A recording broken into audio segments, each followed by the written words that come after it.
கர்த்தருக்கு ஸ்தோத்திரம். மார்க்கு 12ஆம் அதிகாரம் 41 44 வசனம் வரை நாம் ஒரு ஏழை விதவையை பற்றி வாசிக்க முடியும். ஒரு முறை இயேசு கிறிஸ்து தேவாலயத்தில் வந்திருந்த போது காணிக்கை பெட்டிக்கு எதிராக உட்கார்ந்து ஜனங்கள் காணிக்கை போடுவதை பார்த்து கொண்டிருந்தார்.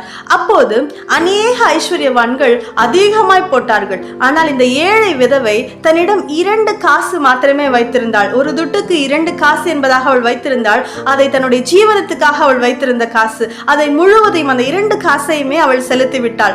அப்பொழுது இயேசு தம்முடைய சீஷர்களை அழைத்து அவர் சொன்னார், மற்ற எல்லாரை பார்க்கிலும் இந்த ஏழை விதவை அதிகமாய் போட்டாள். ஏனென்றால் மற்ற எல்லாரும் தங்களுடைய பரிபூர்ணத்திலிருந்து எடுத்து போட்டார்கள். ஆனால் இந்த ஏழை விதவை தன்னிடம் இருந்த அத்தனையும், அதாவது தன்னுடைய 100% அவள் போட்டுவிட்டாள் என்பதாக அவர் சொன்னார். ஒருவேளை அந்த அந்த அந்த அம்மா தன்னுடைய அடுத்த வேளை உணவுக்கு என்ன செய்வோம், இந்த மாதம் முழுவதும் என்னுடைய ஜீவனத்துக்காக நான் வைத்திருந்த இந்த காசை நான் போட்டுவிட்டால் நான் என்ன செய்வேன் என்று, என்னத்தை உண்பேன், என்னத்தை குடிப்பேன், என்னத்தை உடுப்பேன் என்று அவர்கள் தன்னுடைய ஜீவனத்துக்காக அவர்கள் கவலைப்படாமல் முதலாவது தேவனுடைய ராஜ்யத்தையும் அவருடைய நீதியையும் தேடுவேன் என்று சொல்லி அவர்கள் என்ன பண்ணார்கள், தன்னுடைய முழுவதையும் அவர்கள் போட்டுவிட்டார்கள். இவைகள் எல்லாம் எனக்கு வேண்டியவைகளே என்று என்னுடைய பரமபிதா அறிந்திருக்கிறார், அவர் பார்த்துக் கொள்வார் என்று தேவன் மேல் விசுவாசம் வைத்து அவர்கள் தன்னுடைய பொக்கிஷம் அத்தனையும் போட்டுவிட்டார்கள். எங்கே நம்முடைய பொக்கிஷம் இருக்கிறதோ அங்கேதான் நம்முடைய இருதயமும் காணப்படும். அவர்கள் தன்னுடைய இருதயம் இயேசுவினிடத்தில் இருக்கிறது என்பதாக